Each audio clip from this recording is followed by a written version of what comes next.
Japanese cuisine is all about using the peak of the ingredients, where the freshest in season is being highlighted on a certain cuisine. So dito natin ginagamit yung seasonal ingredients for Japanese cuisine.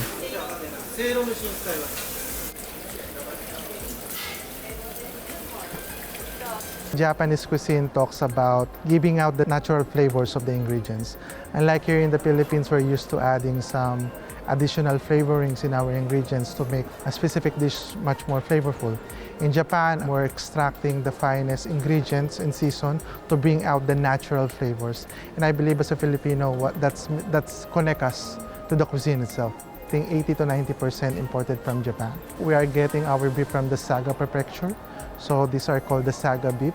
Mainly we use in our tepan, in the osechi, omakase, and kaiseki dishes.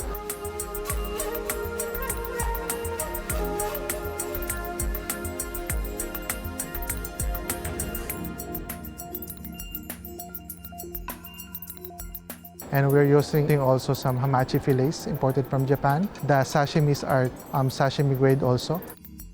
So about the presentation of the food, we are really keen onto the details of how it would look like. One main characteristic would be the mix and match of the plate. We don't use the same plate on different dishes. So dobin mushi is mainly made of shrimp broth. Then you season it with some lemon also on the side, so to bring out the natural flavor, and it's being served on a traditional teapot, Japanese teapot, because common soup are being served only on a bowl, likely, but our dobon mushi, you serve it on a teapot. Japanese cuisine are famous with our kaiseki, omakase. Those are the set dishes that we are featuring in Yamazato.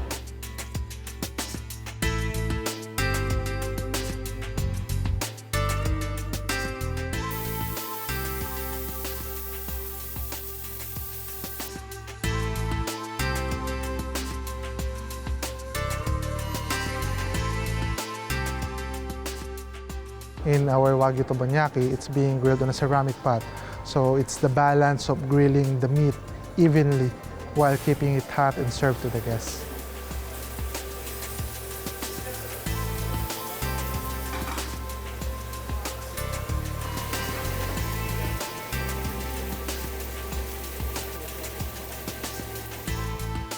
In order to give importance to this traditional Japanese cooking, our executive chef is with us for already 15 years in Hotel Akura, a Japanese gentleman. So he's been cooking for all of his life Japanese food. We're really into giving the finest ingredients to be treated with utmost care and with the choices only from our chefs.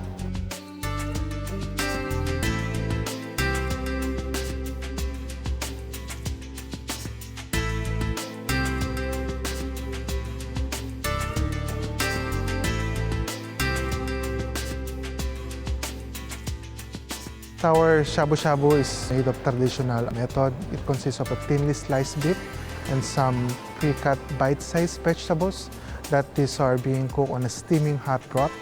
So this is made with seaweed and seasoned with sake. So basically it's very simple, straightforward. So just getting out the purest flavor of the shabu-shabu.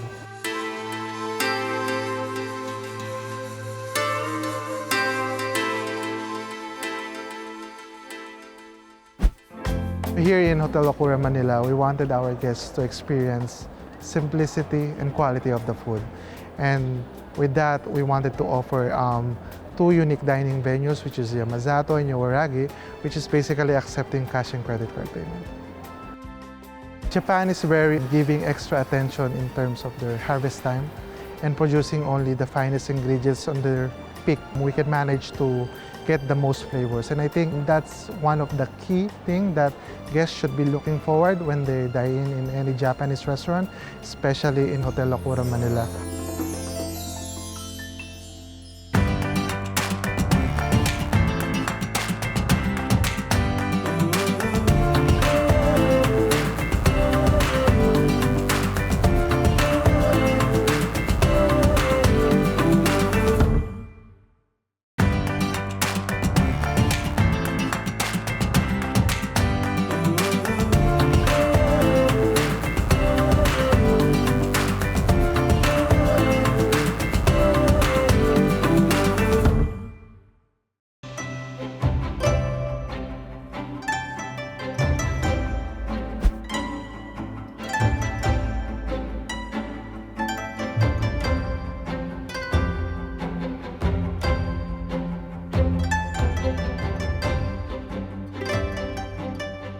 The Japanese cuisine is very popular among Filipinos because we do love the umami flavor that we get from the freshest ingredients that we serve on the restaurant. Uruguayan restaurant was opened same as the date that Diamond Hotel was opened last February 1993. The hotel was previously owned by a Japanese company, so they wanted to establish one of the first Japanese traditional restaurant here around the Manila area.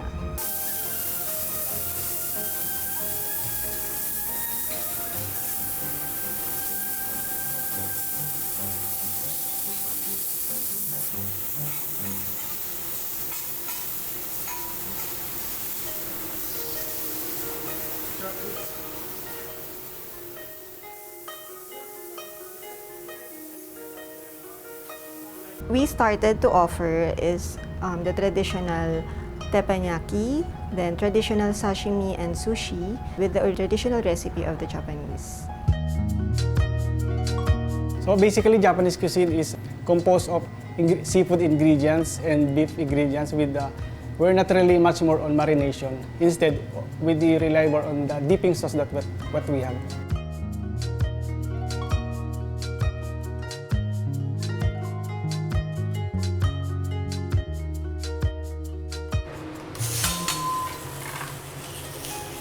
Salmon.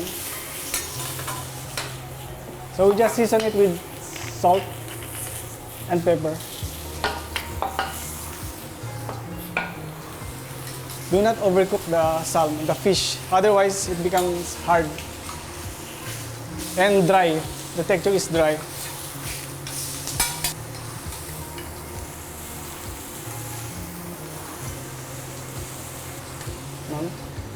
Salmon teppanyaki. Okay. We are using one of the freshest ingredients and succulent meat and seafood that we are importing from Japan, such as the wagyu,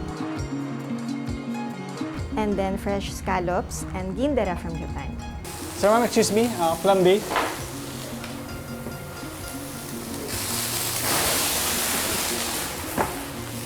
We have to cook first the fat so that we will not overcook the loin parts.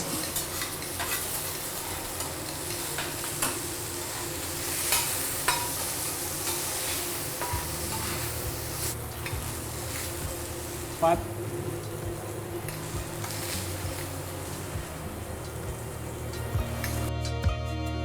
Teppanyaki is cooking in front of the guest using the flat grill. There's an interaction between the guest and the chef. When you enter the Uruguayan restaurant, it feels like you're being transported into a real Japanese atmosphere because we are known for its iconic sakura glass tree that we have and the breathtaking view that we offer at the main dining restaurant. For me, the dish that represents Japanese culture is sushi and sashimi. Because sushi and sashimi, it evolved around 100 years ago. So until now, we still creating it and using it. Okay, now we are preparing the most popular and traditional dish coming from Japan. We call the assorted nigiri sushi. So for our main ingredients, we have to have of course, fresh seafoods. And first, I'm going to show you how to cut properly the sushi. This one is our local tuna, freshly delivered from General Santos, or northern part of the Philippines. Tuna is the most common and most popular sushi and sashimi items in Japan because it is very easy to find. Because we can find it in different places of Japan or other countries. Next, hamachi. Oh, this one is imported. Airflown from Japan, just arrived yesterday. It's really fresh.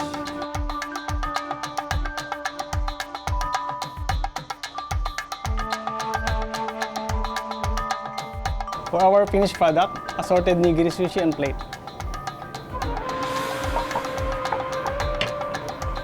Of course, we have to serve this with soy sauce.